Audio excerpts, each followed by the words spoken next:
Today, the 28th of July in the year 2021. I might mention that we are remaining with only 14 days to go before the D-Day, the 12th of August, in which citizens of this country, of course, will be going to the polls to elect various political office bearers, the president, members of parliament, council chairpersons, and also ward councillors. So we'll continue engaging various stakeholders on matters of our country in terms of the governance aspect, political, and indeed the economic aspect of this country. Yesterday we did host UPND spokesperson to President Hakainde Hichilema, Mr. Anthony Walia, was here to analyze various and also giving his own predictions regarding what will happen come August 12.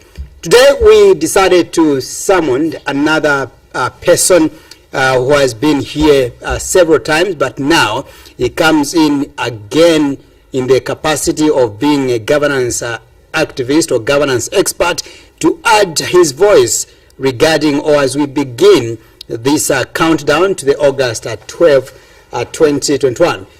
My name is Innocent Piri. You can simply call me IP. Remember, the program is also on Facebook page, YouTube as well, and of course, indeed, Muvi TV Channel 1.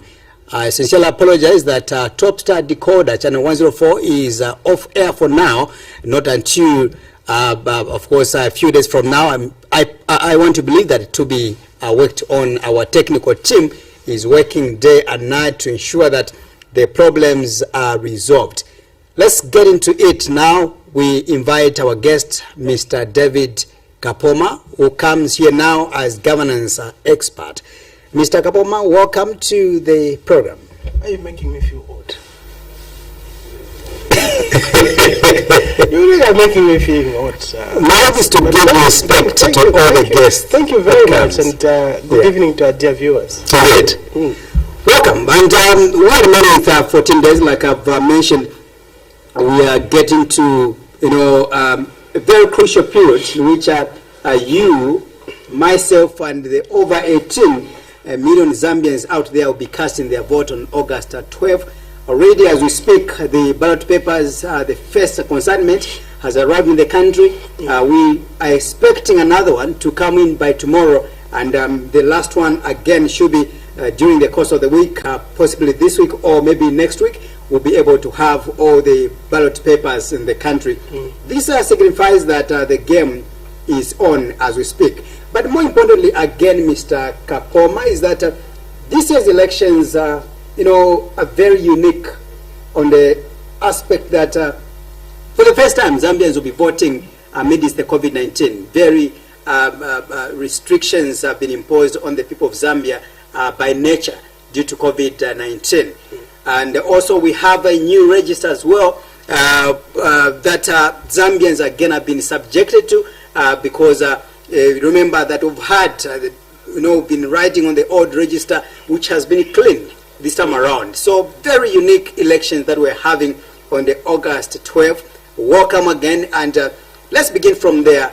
How is the momentum from your side as governance experts in terms of this year's elections? Let's begin from there. Okay. Thank you very much, Innocent. I think first of all, allow me to commend the stakeholders, political parties that are involved in this election, the Electoral Commission of Zambia, and indeed the police. And this time, like you are saying, for the first time in history, we have the Ministry of Health very much closely involved in the matters to do with the election.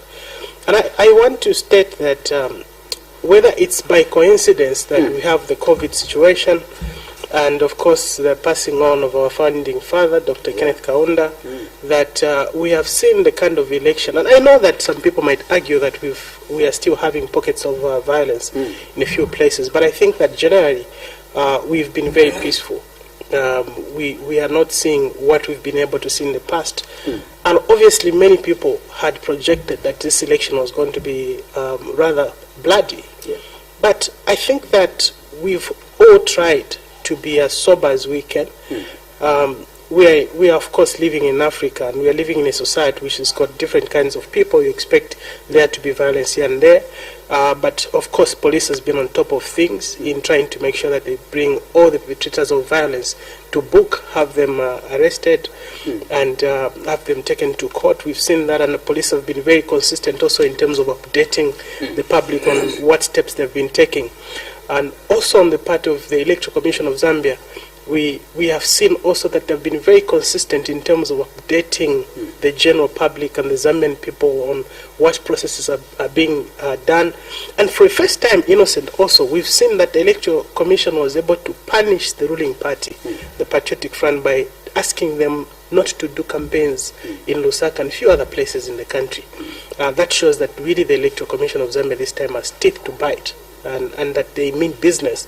They want to make sure that there's a kind of order in the way that this election is being done. And especially, like you said, in the midst of COVID-19, we want to make sure that we are preserving life. We are sober enough as a people that even as we are going about with politics and elections, but also we safeguard human life. And also the politicians themselves, the political parties, we've seen that there have been peace accords that have been signed. And I think it started in Ndola when my good friend Bowman and his counterparts met in one piece and were able to sign a peace accord. And then it went all the way up to the top, where you saw the senior parties of the Patriotic Front and the UPND and other parties, of course, being involved in signing the peace accord. My hope and prayer really is that these peace accords that have been signed are not just signed for the sake of putting ink on paper, but that we are going to put them to practice, not only now, but even during the voting and even after elections. And Innocent, my understanding is that this election is going to be more interesting after the voting has been done, after the counting has been done. And I think that's when the election is actually going to be held, because it's almost possible and likely that whoever wins the election will possibly be able to see a petition going to court. Whether it's a Patriotic Front that wins or it's the opposition that wins, I think that we're going to be able to see the petition. Already the Patriotic Front has hinted that should they lose the election, they will be able to, should they lose, they'll be able to petition. And I know that the UPND would also be able to do the same. So should we get to that point where the losers fail to accept defeat, can we always make sure that we maintain the peace? That's what is more important. We can continue politicking, but peace should come number one. Before we get into your predictions or basically maybe your understanding regarding to what you think might unveil when the elections are cast or when the elections are announced and the likes, and those I know that we're going to do with them as we get to the constitutional issues that of course leaves much to be desired, our supreme law of the land.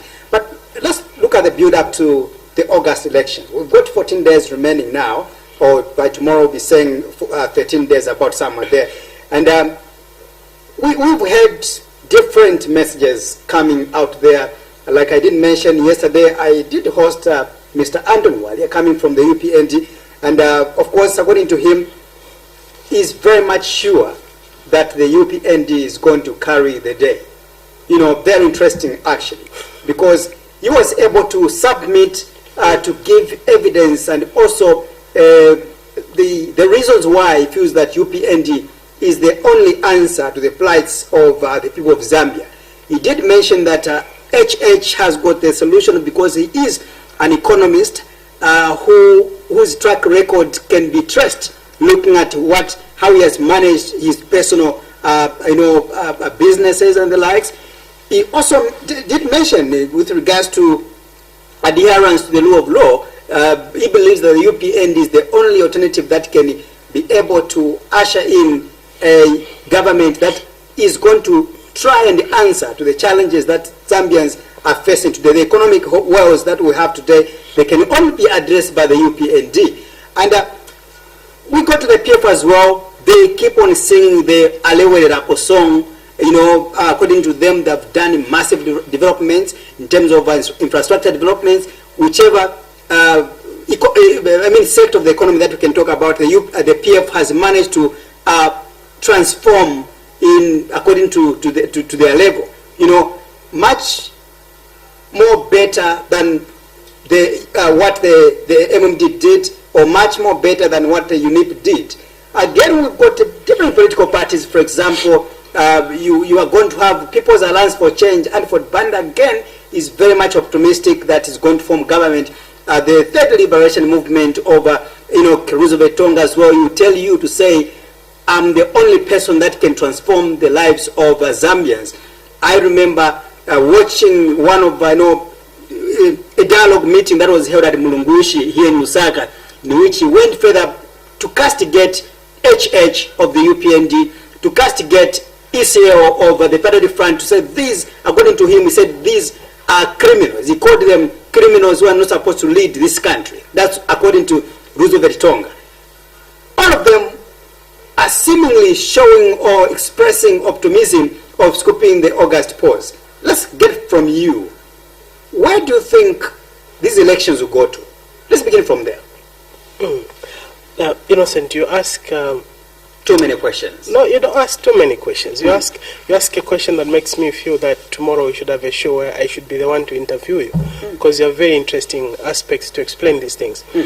But look, you first of all said that you did host my good friend Anthony yesterday, and with his explanation now, Innocent, I will tell you that this year marks my 10th year in active politics. I've not only been involved in politics at the level of being a member, but if you remember very well, I was personal advisor to Elias Chipimo, who I think until now was a very, very good politician and a very good leader that would have meant very well for this country. And also, having been trained in politics and managing elections and campaigns, I'll tell you that when you have elections as a country, it's not the best candidate who wins election. It's not the smartest who wins election. The one who wins election is the one with the better strategy to win the election. And when I talk about strategy, many times my good friends from the UPND don't like to hear that, because they believe that I like to attack them when I'm talking about strategy. Now, everybody, like you said, everyone is going to claim that they have the ability to run this country, they can transform the lives of the Zambian people and so on. That's not what makes you win the elections. What makes you win the election is that by today, 2 weeks before elections, 14 days before elections, as a presidential candidate, you should be able to get a pen and paper and say which place, which part of this country have I not visited. Not which part have I visited, but which one. The ones you have not visited are more important than the ones that you have visited as a candidate, first of all. Okay? Because especially the ones in the opposition, it's very different with the way the ruling party will operate. Because the ruling party does not only campaign as a party, even the government machinery campaigns for you. The government departments, all the ministries are all campaigning for you. Because everything that they're doing, including now the Minister of Finance, is actually campaigning for the PF. Because you've now seen that the exchange rate has started going down. Why is it going down? Because everybody is concerned that, look, because we're the government, we need to retain power. So everybody is campaigning. So on the part of the ruling party, not only in Zambia, but any part of this country, or any part of this world rather, you find that the ruling party has the upper hand because it has a lot of machinery that is campaigning for it. As for the opposition... And you call that as a strategy? No. That's not a strategy. That's just something natural. Right. Okay? That's not even to do with strategy. That's just something natural that happens. That's why they said that the power of incumbency. That's actually the meaning of the power of incumbency. Because you have everybody that is supporting you. You have the judiciary in our case. You have the executive and the registration. Everybody is literally backing you because you appoint them and you know they are part of government. They are not supposed to support you. Those are governance or government institutions that are supposed to be independent. That's what you think. So they are not supposed to support you. So like in your example, in your submission, if you tell me to say you've got all these institutions, you know, and the machineries at disposal, in your hands, and then they are supporting you like in your submission, you are telling me to say our institutions possibly they are compromised. No, they're not being compromised. Let me ask you a question, Innocent. Do you have a police officer who's your friend? Of course. What? I do. What? The police officers are employed to do what? To police of course, the nation. No, they are employed to protect the government of the day. It's as simple as that. Where's the their government? mandate is to protect citizens. They are there to protect all citizens. They are there to defend, to enforce the law. Protect the government of the day. They wait for the government. Let's not of the mislead day. the people. No, you're not misleading the people. No, what you are saying, what you are saying that is what you definition want. for me is misplaced. No. What you are saying. They rob the police to ensure that they enforce the law. No. Or, police, and also to protect the police, every citizen, including you and I, not the government of the day. I'm going to recruit you in the police. The police is there to protect the government of the day. No, they work for the government of the day. Okay? They work to protect the government of the day. That's why they are. Why do you put yourself in that definition? Why do you put yourself in that definition? What do you mean, where do I put myself? In terms of protecting the government of the day, really. Do you think that definition can qualify? That's not a definition. Yeah. And that's why maybe you are getting it wrong. Okay, what I'm giving is a fact. It's got nothing to do with definition. And I'm not saying that that's all that they have to do. Right. But I'm telling you that's what they are supposed to do. That's why they said that these people in these institutions, police, the teachers and them, that's why they said that they're supposed to be non-partisan. Okay? Why? Because their job is to work for the government. Now, who controls the government in this case? It's at Galungu. Right. It's just a fact. And then have to say that's why all the time, even all the time, people from the opposition are always crying. Why is it that you're always favoring the ruling party? Why is it that you're always doing ABCD? Why? Because they get instructions from them. Who was the Minister of Home Affairs? It was a member of Parliament for the Patriotic Front.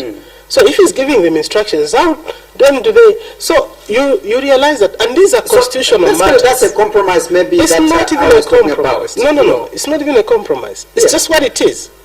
It's not a compromise. It's what it is. But let's not divert from the question. Right. The question is, I'm trying to explain to you why it puts the Patriotic Front ahead of everybody else. Sure. Naturally, it's like you are starting a game or you are starting a fight, but before your fight starts, you've got 10 points ahead of your friends because of just where you are. You are favored in it says that you've got a few points ahead of your friends.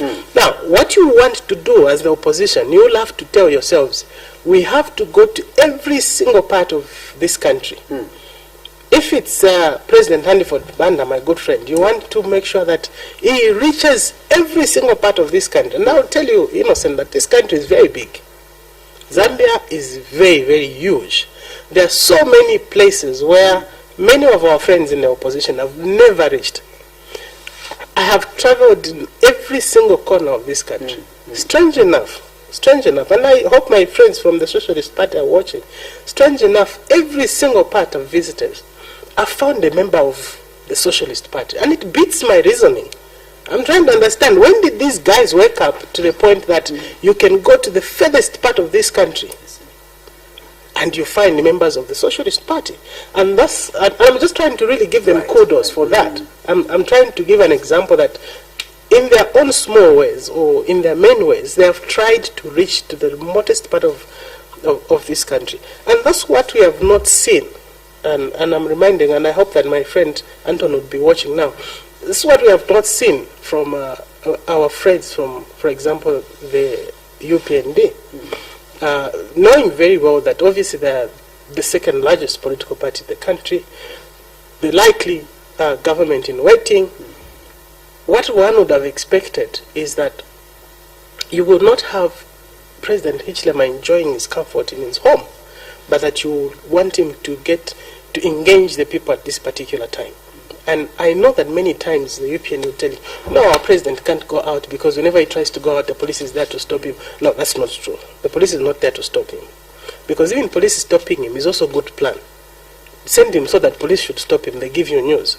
But if you're going to just confine him, so is actually, I can simply put it in other ways that he has been more like, he's been shielded by his own people too much that he can't see the outside.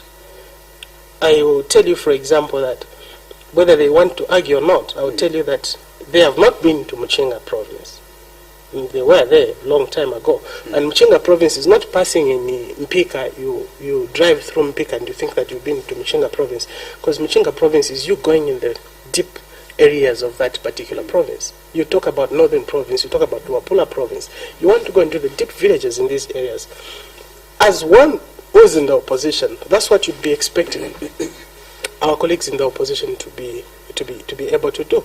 The Patriotic Front is having it easy because, like I stated earlier on, even the Ministry of Agriculture, if they deliver agriculture inputs on time, that's campaign.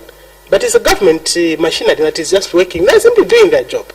If ZESCO launches a power station, that's campaign. But it's just their job. It's a job of that particular institution to do what they're doing. If the Minister of Education does something, so you realize that the PF does not only campaign by the President Lungu going to different places. When you talk about social cash transfer, all those things are things that add value to the Patriotic Front. It gives them votes. Naturally, it does give them votes. So you want to make sure that as people in the opposition, you need to pull up your socks. You need to get to the people where it matters. You need to get to the villages where you have not been. But whether they have done that or not, it's up to them. For example, you've just mentioned the UPND. My question was in general, looking at all the political parties we have. But we have 16 candidates, and innocent. For sure. And 16, some of them I don't even know their names. You decided to pick on the UPND, and I'm sure it's because it's one of the largest opposition political party in Zambia. because the truth of the matter is that this election on the 12th of August, which I hope is going to happen on the 12th of August, is that it can only be won either by PF or by the UPND. Right. I know that's not rocket science. Other leaders do not agree with you. They may not agree, but that's what it is. Because in them, they believe that they've got better chances to win these elections. Every politician is supposed to say that. There is no politician who's going to tell you that I'm going to contest and lose. Yeah, but just in throwing another question with that regard, for example, the UPND will tell you to say they, like this year's elections, for them, they are not really panicking in terms of campaigning and whatever you are calling strategies and the likes. You know, the government machineries being on the side of the Patriotic Front. For them, they believe that it's not about government or having government machineries, but it's about the voice of the people, the majority Zambians that are feeling the pinch out there in terms of how hard the economy is. The people of Zambia that have seen the numerous mistakes that the Patriotic Front has done in the last 5 to 10 years. The issue to deal with more money in people's pockets, which is not there. Most of the Zambians today are suffering. They have no jobs. You know, we talk about the issue to deal with people. Others will tell you they will bring the issues to deal with the fire tenders. You know, all those monies, and also money that has been misappropriated. If you go to the Auditor General's report, all those issues, and yet the UPND are saying we are not panicking this year because nature itself has campaigned for us. They should go and ask the friends in Zimbabwe or the friends in Uganda if at all poverty is a determinant in the elections. Because if that was a determinant in elections, President Museveni would have lost the last elections in Uganda.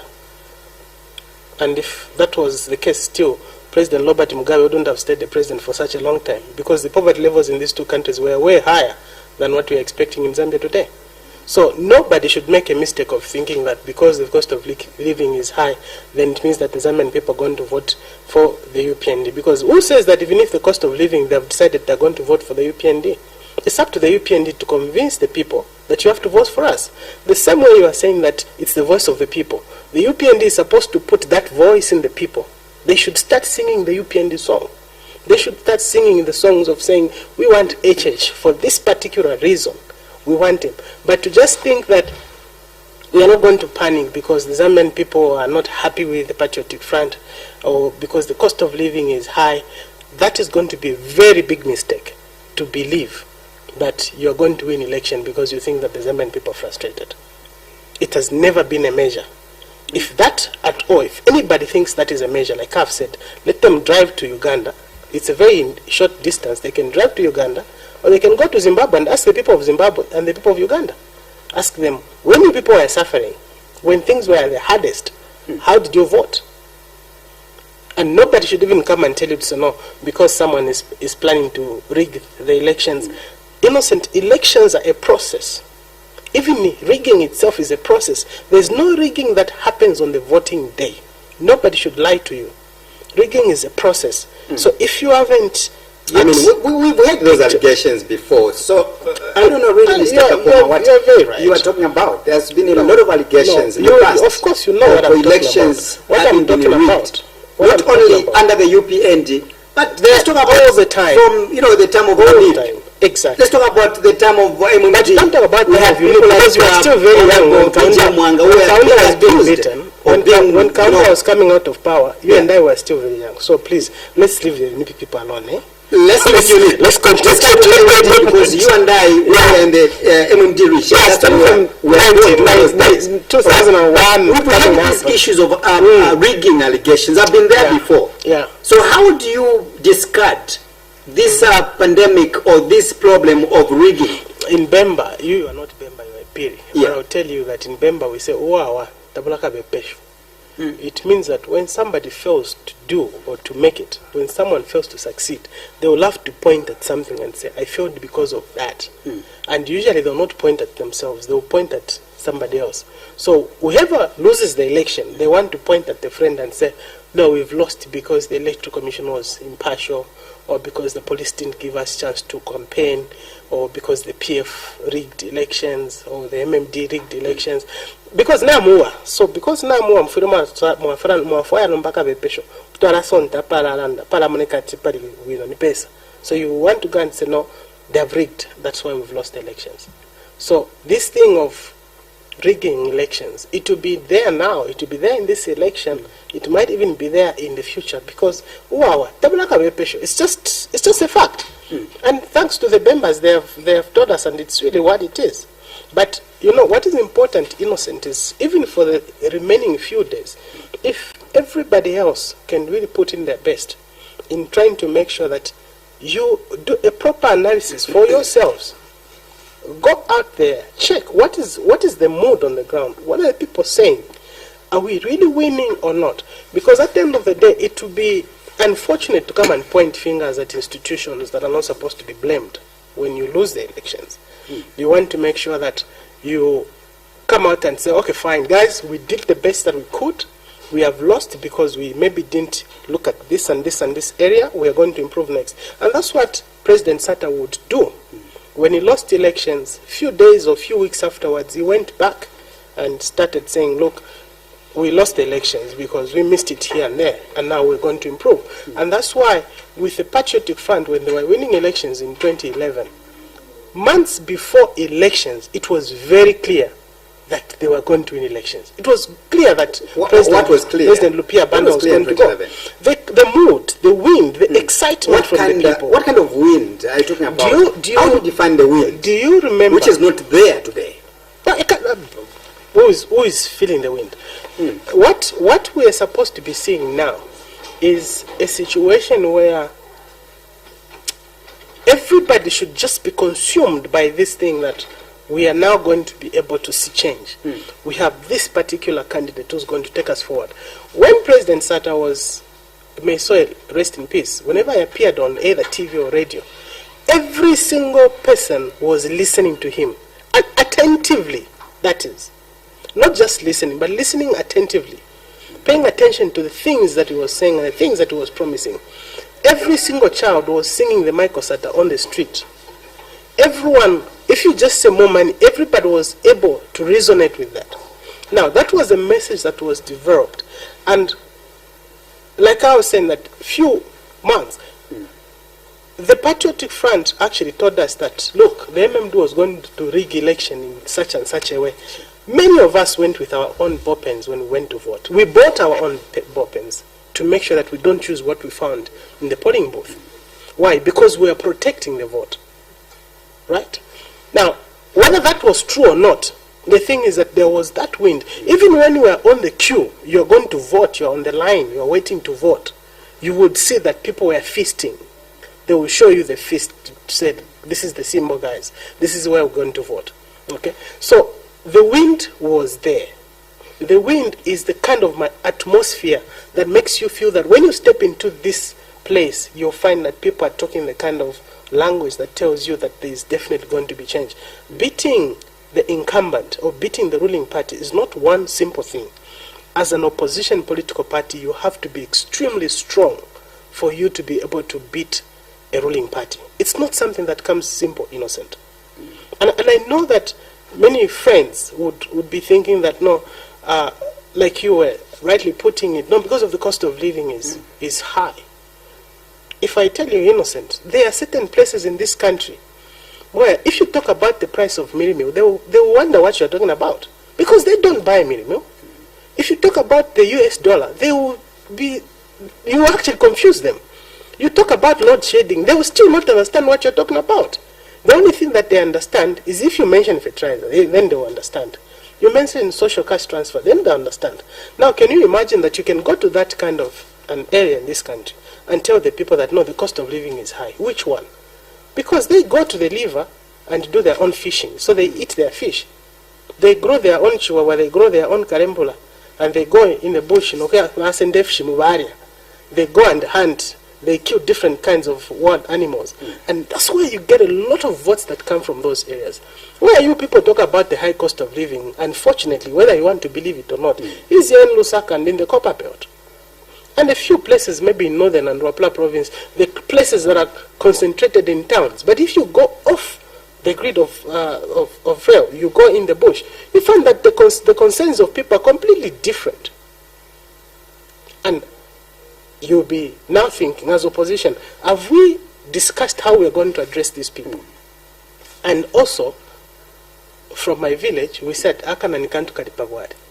What I mean, Innocent, is that if I am this person who is in Senga village, in Muchinga province, or in northern province in some village, and somebody comes and gives me a bag of fertilizer on time, there's nothing else that you're going to tell me.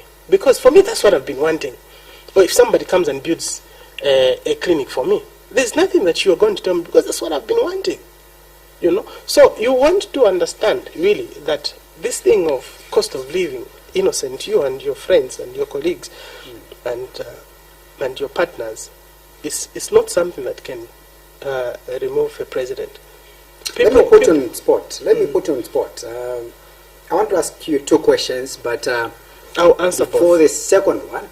I'll ask you just to give you your final, to submit your final prediction. Whom or which political party do you think is going to win this year's elections? I have always predicted, and I think that I was the first person to make that prediction before everybody else started crucifying me. And I still maintain my position that I've always felt that the Patriotic Front, from the time of registration of voters, have been ahead of everybody else.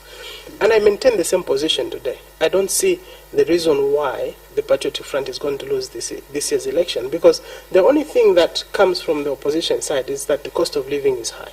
And I've explained to you why the cost of living cannot be the reason why the ruling party would lose elections. It's not an excuse. It's not a reason why they should lose elections. So if you ask me, I'll tell you now that I strongly believe, and until now I think that for sure the Patriotic Front is going to carry the day. Not even in the second round, but in the first round. Let's say you are given an option, just one option. Which political party would you vote for? I'll tell amongst all the political parties, having looked at all the manifestos and different messages that they have, which political party would you endorse? Okay. Yeah. I hope you are not asking for an endorsement. No. Okay, fine. I have a big problem when it comes to voting in this election at presidential level. Because, one, I have my big brother, Harry Kalaba, who's contesting, and I also have my best friend, Andy Ford Banda, who is the president of the People's Alliance for Change, who's also contesting. If you ask me to go and cast my vote, I would vote for one of the two. Right. Yeah. Not ECL. It's not one of the options. No. It's not one of the options. Right. It's not one of the options, and I think I've explained clearly. I would either vote for Andy Ford Banda or I'd either vote for Harry Kalaba. And I've said why. Because that's based on I share personal relationships with them, and I think I know them better. Okay. Yes, I know that President Lungu is a good man, and I know he's done quite a number of good things here and there and so on. But for the sake of loyalty, I would definitely be voting for my friend. Right. My next question, you did mention a number of problems that our mothers are facing in the rural areas, brothers and sisters as well. And you've mentioned that, for example, if you went there with a message of the kwacha versus the dollar, people will not understand you. You've talked about the issue to do with load shedding, people won't understand. And you as a governance analyst or expert, if I listened to you properly and I begin to digress your message, it tells me that the politicians we have today, possibly they are taking advantage with, with the people that are in the rural areas. The challenges that they are facing, and yet they can't accept, they can't understand, or rather our leaders, they can't address the challenges that our people are facing in these places. When we talk about development, why should we only talk about Lusaka? Why should we only talk about maybe Koba Belt, these urban areas? Why can't we reach in those rural areas to deliver that development that is needed, meaningful development? If you go to Congo and you ask the people there what their problem is, you ask them, what is it that you really want as the people in this area? They'll tell you that they need a borehole. Okay? Now, they are telling you that, sir, you just give us this borehole, we'll start worshipping you. Now, you tell the people of Kablonga in Lusaka what it is that they want. They'll tell you, guys, can you bring down the exchange rate? We are being suffocated, our businesses are suffering, and so on and so forth. So when you're talking about development entails that you need to understand what the people want in which particular area. You are not going to put a flyover bridge in Chinsadi, for example, because it will not work for anything. There is no traffic there, there's no congestion. All right, you're not going to drill a borehole in Sunningdale, in Lusaka, because where are you even going to find a space to start drilling a borehole there before you are considered a madman? So you've got to give, when it comes to development, you have to give the people what they want. So when you go to the Eastern Province, in the rural parts of the Eastern Province, they tell you that what they need is, for us, we need you to be distributing fertilizer on time. For them, that's development. Okay? So it's nothing to do with capitalizing on the state of these people. You think that these people are poor and therefore we're just going to give them this small social cash transfer. That's what they need, because life is at levels. You see that? Because the problems that we face are very different. You'll find that the problem I might be having now, myself, is that I have no fuel in the car. Another person, the problem they have is that they don't have transport money to go where they're supposed to go. Another person will be dealing with a completely different problem, which is why when you have a 1,000 kwacha innocent, you are able to solve certain problems. Okay? Another person will have 1 million kwacha in their account, and they have too many problems and not even be sleeping. Why? It's because we just have different levels in life. So it's not that maybe governments don't pay attention to the people in these areas who you and I might consider like they are less privileged and so on. The kind of lives that they live is so fulfilling. When you interact with them directly and you understand how they think and the things they go through, you realize that they've got less problems than you and me. So you just go to them, and their problems are very easy to solve. Just give them a bag of fertilizer, you are done. Give them a small borehole, you've sorted out the entire community. And so it's not that we're neglecting these areas, but also you realize that most of the things that these people need are usually the schools and the clinics, which is what the successive governments, and especially the Patriot Fund, has been able to do, to take it to the people. Here's a clinic. When you drive around the country, when you move around the country, you realize that almost every 10 kilometers, there's a school that you find, a government school that you find. So that's what these people need. Because when we educate these communities, we're empowering them. When we give them good health, we're empowering them. So you're not going to give them a flyover bridge. Which is another problem, Mr. Kapoma. Access to, education amongst most of the citizens in this country is still proving to be a problem or a challenge in this country, because most of the people do not have money to take their children to school. Schools, they will tell you that schools are expensive. I can't take my child to university or college because the monies that are needed are too much. You know, and yet, for example, we've got different political parties that have offered themselves on the table to say, if you vote for me, I'm going to give you free education. You know, which is an option to the people of Zambia. Why can't really people make a shift from maybe the PF going to any of the opposition? You know, to the ones that are going to provide free education. Exactly. Innocent, I'll tell you what. There is no political party in this country, and put that on record, whether a new party win this election or not, there's no political party in this country that is going to give us free education from grade 1 up to university. There's none. None of them. And also, there's no political party in this country. There is a UPND has assured us. That's what they say. That's what they say. There is a NAREP has assured us. No, they are lying. And I'll tell you why they are lying. There was also a leadership movement as well. All of them that are saying, and I'll challenge them to come. Socialist Party. I'll challenge them to come here and sit down where you are sitting and tell us how they are going to give us free education. And many will give you examples to say, no, when Kaunda was president, there was free education. What was the population of this country when Keke was president? It was less than 5 million people. It was a very small population, and that's why the UNIP was even able to give people meal per household. Why? Because the population was too small. And even for them, when they realized that the population was now becoming too big, it became a huge challenge. And they were using money that was left in the treasury when they were taking over independence until everything else was finished. So if you tell me that with a population that is now going to the 20 millions in this country, you're going to be able to provide free education, where are you going to get the money from as a government to be able to provide the free education? Of course, if you're saying that you're going to be able, Zambia is not a poor country. We've got, you know, all the mineral wealth you want to talk about. Yeah. How? Which mineral wealth are you going to talk about? And then where is the money that is coming from the same natural resources? Where is it going now? Because there are all these procedures that one has to look at, and it's very dangerous, Innocent, for anyone to make promises such as giving people free education. But even when you say that, I'll challenge you, go and read the UPND manifesto. You will not find any page. I've read it from the beginning all the way to the end. There's no particular page in the UPND which says that they'll be able to give free education. They talk about student loans. If you think I'm lying, tomorrow have another show. Bring a UPND leader here. Tell them if they have said they'll give the Zambian people free education. And tell them in the manifesto which page in their manifesto they have said they'll give the Zambian people free education. What they have said in there is that they're going to provide student loans. That they're going to have student loans accessible to every Zambian. So there is no free education there.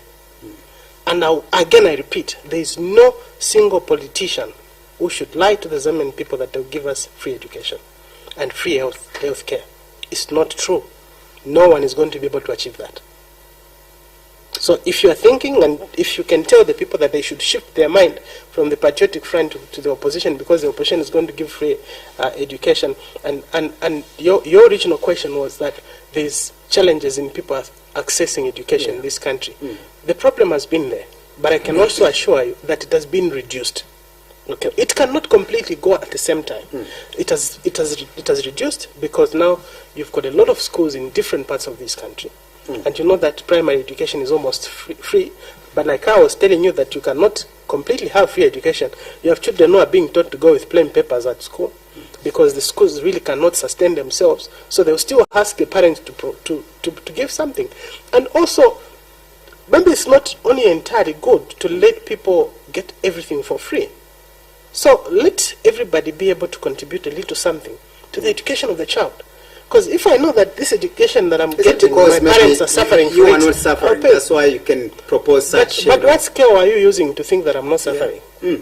What scale are you using? No, it's a question. Is it that maybe you're and not suffering, you're not feeling the pinch I'm also asking you a that question. most of the people out there are feeling? I'm also asking you a You are question. able maybe to take your child to school. You are able to educate yourself. What scale? There are other people that really can't even afford all those things. No, listen, Innocent. My child might be going to school where I pay 500 per month or per term, okay? Another parent will have a child who goes to school where they pay 100 kwacha. Another one might go to school where they pay. I know that there are schools that charge as little as 50 kwacha, okay? And you also have schools for some of us who pay in dollars, thousands of dollars. Yeah. All of them are getting education at the end of the day.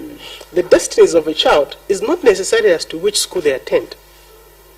Our destinies are completely different. Even the richest man of this land himself, HH, he tells us that he went to school without shoes. But you can imagine that those who saw him when he was a little child, they never imagined that at one point he was going to be the richest man in the country. You see, but now we have him as the richest man in the land. Right. I want to provoke you in the next maybe 9 to 10 minutes remaining. We've got 14 days remaining before the general election, and so many things are happening, so many activities are going on right now, in which among some of the stringent measures that have been taken by the Zambia police is the cancellation of some forms of road shows and the likes. Public rallies are no longer there. And again, the EZ working hand in hand with the police again, IG Kanganja had just announced again that no political party or political party leader or politician will be allowed to conduct or campaign using what they call face masks.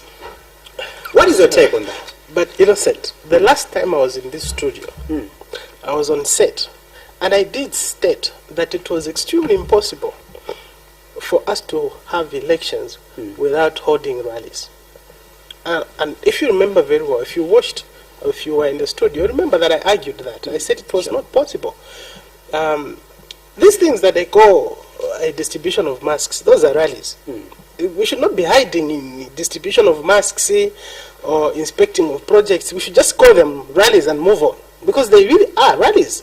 You are distributing masks, for example. So you get an entourage of 100 vehicles. You go to a ground, then you get on top of the podium and you've got face masks, and you first talk to the people and tell them, okay, vote for me in this election, and then you're distributing face masks. What's that? And what face masks are you distributing to people who are extremely squeezed?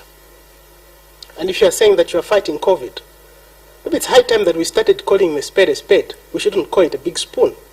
Those are rallies. It's as simple as that. Those are not. And you have no problem with the cancellation by the IG? No. I can't say that I have no problem with the cancellation by the IG. And I guess that's why the police have actually said, look, guys, we are not going to allow this, because these are rallies.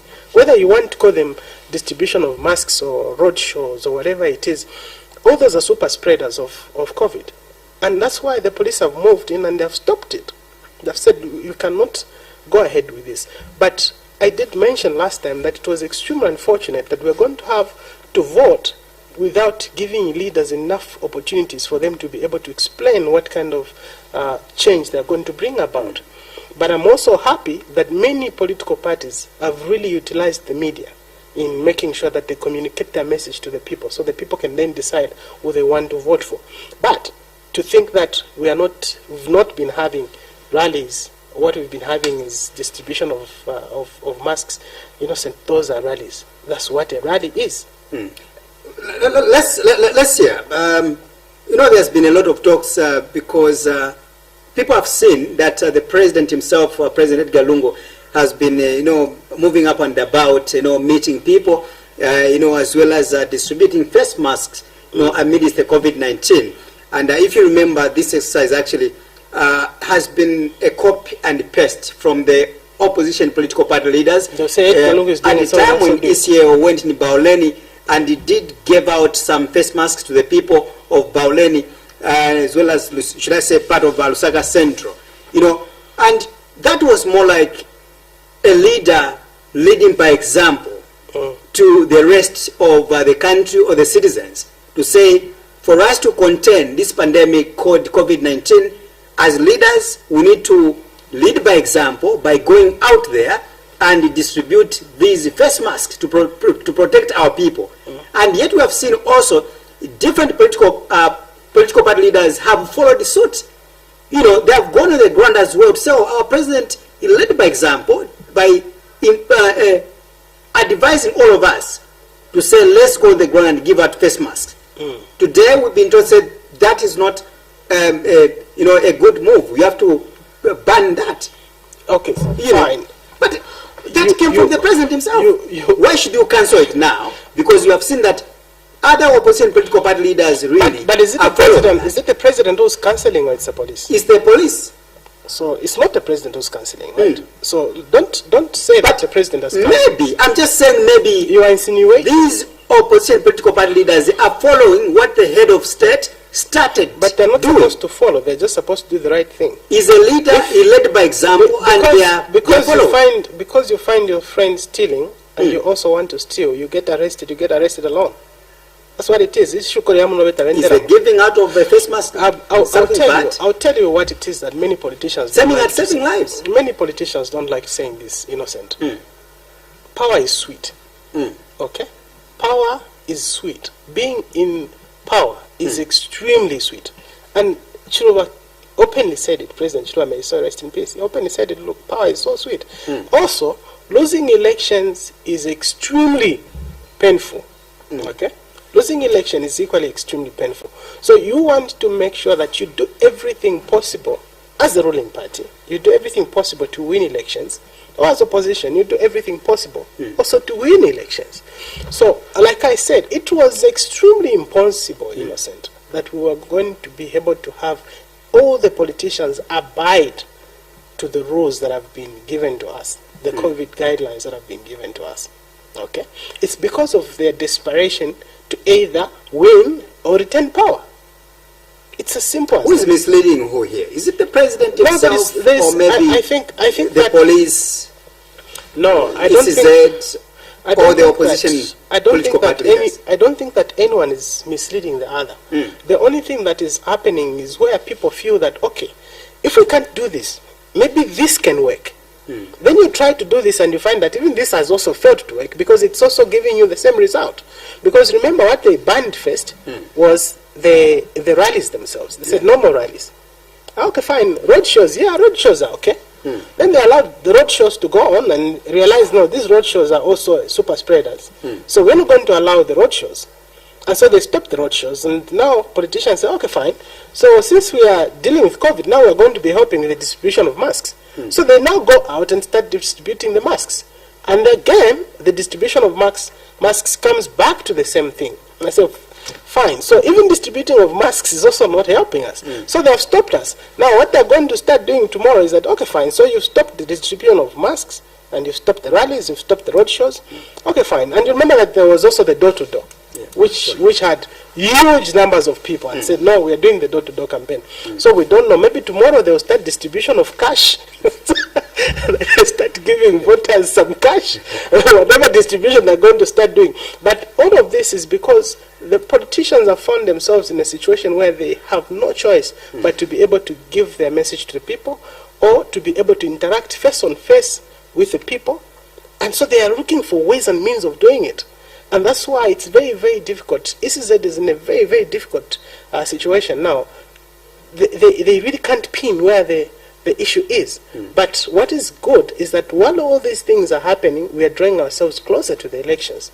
And before we know it, when everything is said and done, we are going to have the elections, would have voted, and Zambia would have moved forward. Most of the leaders, they feel that there is some forms of injustice going on in these elections because there is no much space given to them to campaign equally or on the same scale with President Lungu himself as well, who is also the head of state.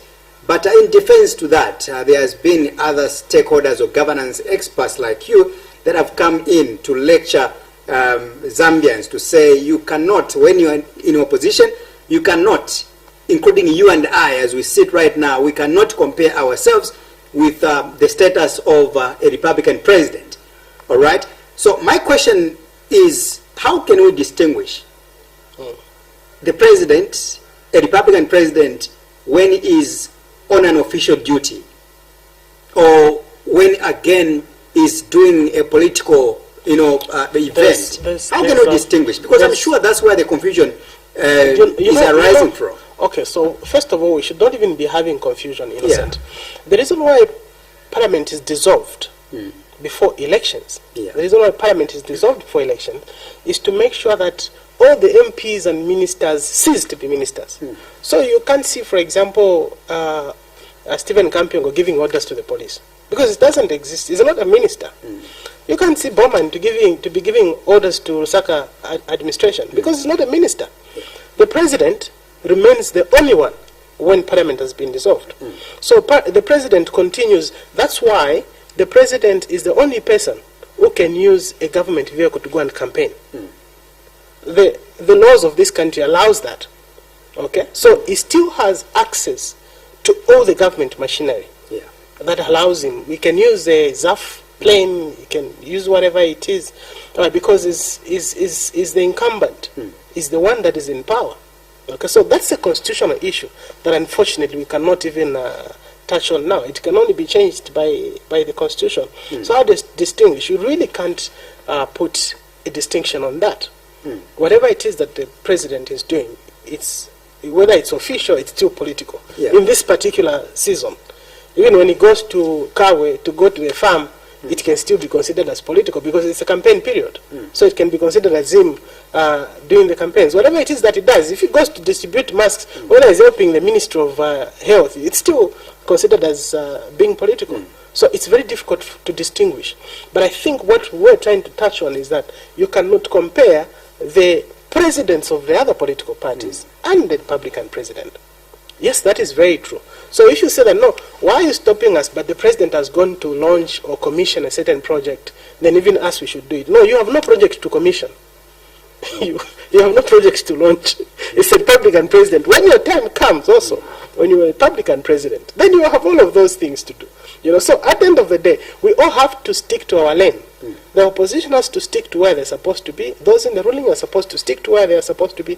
And all of us are supposed to play our parts diligently and sincerely so that we allow the process, the Electoral Commission of Zambia, to handle their business properly so that they give us a free and fair election. More and more, salt is being added to the wound that we're discussing here. The wound I'm talking about is that the restrictions that have been imposed on these political party players, more especially the opposition that are feeling the pinch, that have been complaining day in and day out.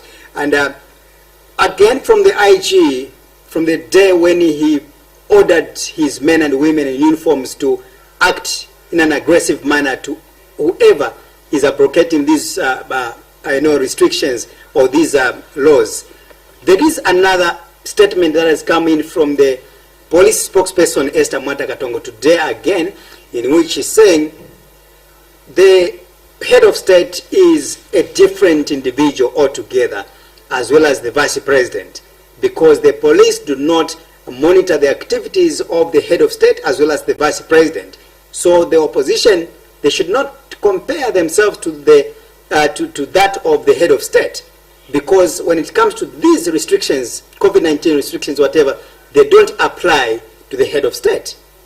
That's what the police are saying. On the other hand, again, we've been told that no one is above the law. Where do you put the governance system of this country? No, look, Innocent, you've asked a very big question. It's very big. You should have broken it down into smaller pieces. Right. When you say that no one is above the law, the president is immune, has got immunity. Okay? Now, I'll say it very carefully, don't misquote me. The president has immunity. That puts him almost above the law, because you cannot prosecute a sitting president in this country, no matter what it does, unfortunately. You only prosecute when they leave government. So, of course, we say that no one is above the law, but when I think about it critically myself, I tell myself, wow, it's very nice to be a president because you are literally above the law. If no one is going to point a finger at you and say, hey, you've done this and therefore we're going to take you to the police for questioning, when has it ever happened in this country where a sitting president has been sent to the police for questioning? Even when you are saying, no, they have done this, they have committed this crime, there's never been a point when a sitting president has been questioned or has been taken to the police or has been arrested. Okay? That can only happen when they leave. And even the lifting of that immunity takes Parliament to do it. only Parliament can lift the immunity. So even if he leaves, if the Parliament has still kept that shield on him to say, no, the immunity is still there, you can't do anything about it. Okay? So the police spokesperson is right when she says that, look, this one is a different entity altogether, is a different individual altogether. It can decide, and that's why now it borders down to the kind of leadership that one wants to do. Because if you want, as a sitting president, you can abuse the law as much as you want, but it only catches up with you when you leave power.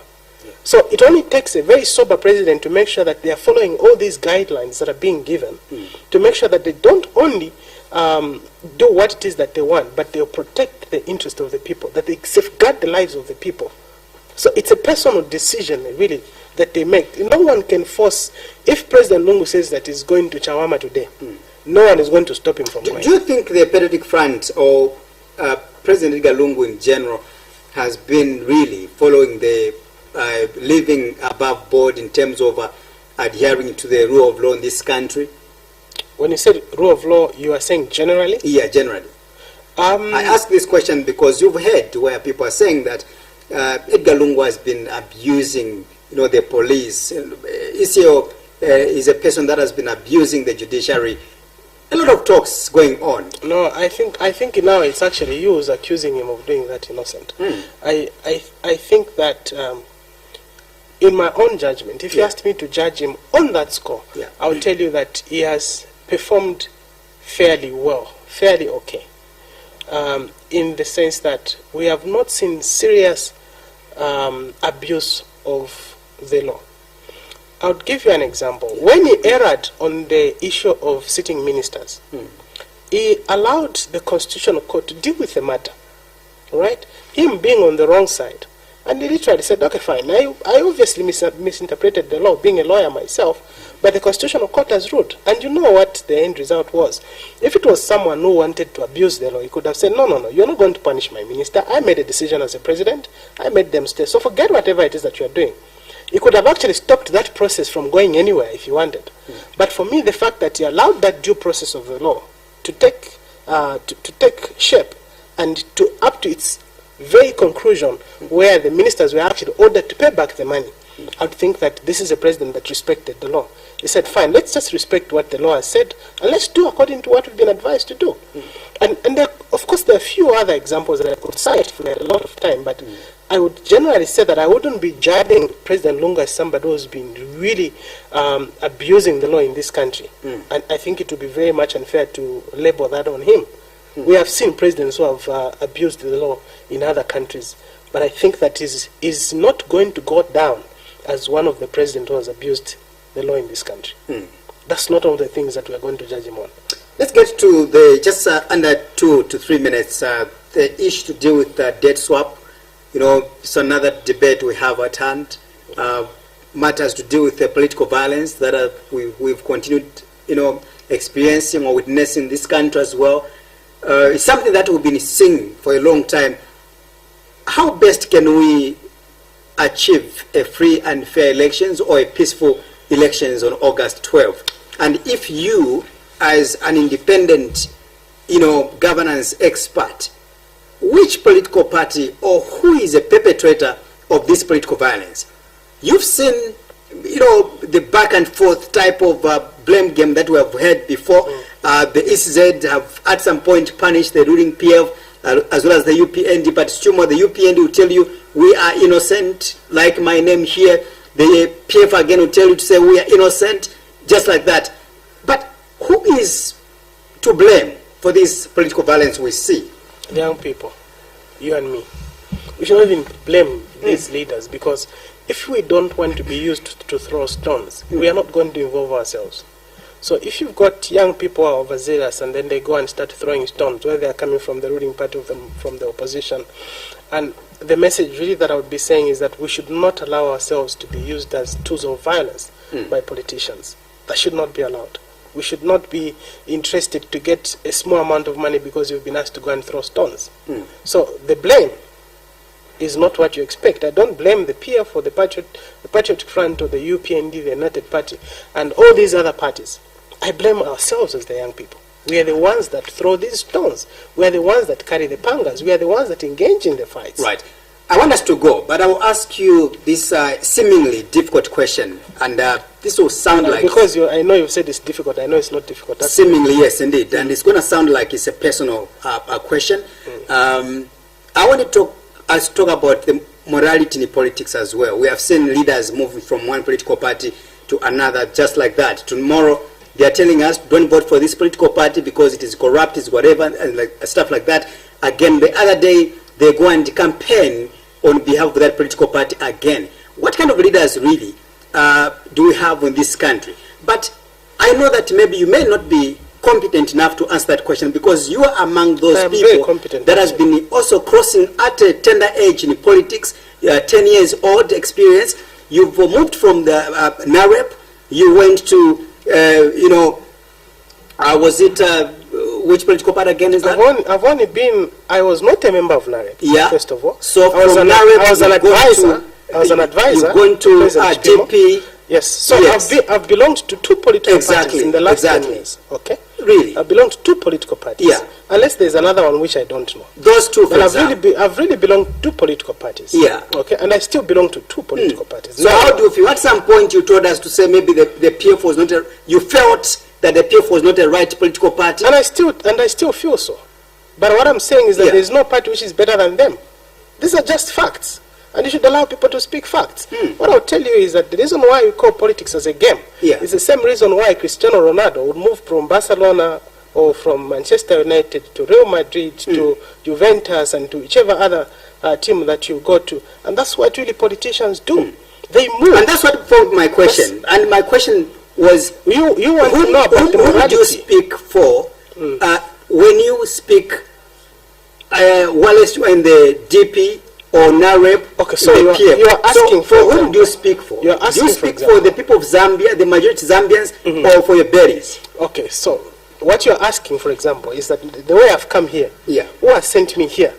That's a question that you've asked in a very straightforward way. Now, I'll answer you. I have political ambitions, all right? As an individual, I have political ambitions. And a politician without consistency at all. No. I don't know which consistency you're talking about. I really don't understand which consistency you're talking about. Everything that a politician does is supposed to lead them to the ultimate goal. Right. You know that President Lungu was a member of the UPND. In case you don't know that, I'll remind you. I do. You know that, isn't it? You know he was a member of the UPND. And now he's a president under which party? The Patriotic Front. Has he achieved his goal in politics? Is there any other goal you can get apart from being a president of a country, politically? That's the highest that you get.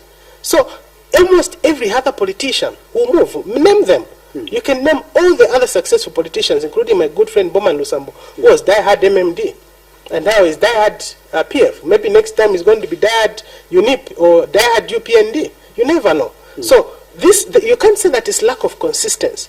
It's all about planning. When you are moving according to what plan you have. The reason why I'm not actively in any political party now is because I know what my ambitions are. And I have got to get to the top of those ambitions. When the time comes, you are going to kiss me. Would you say there is morality in politics? That's why I'm saying that I don't know which morality you are talking about. It's not there. No, I don't understand which morality you want me to tell you. If you are talking about, if you are, it's a simple question. If you what you mean, can't answer that simple question. If what you mean, innocent. If you what you mean that because moving, if you are saying if you are saying that moving from party A to party B is lack of morality, then there is no morality. But I'll tell you that that's what politics is about. Right. We move from this party to the other political party. Thank you so much for coming. You're very much welcome. It's great. Thank you.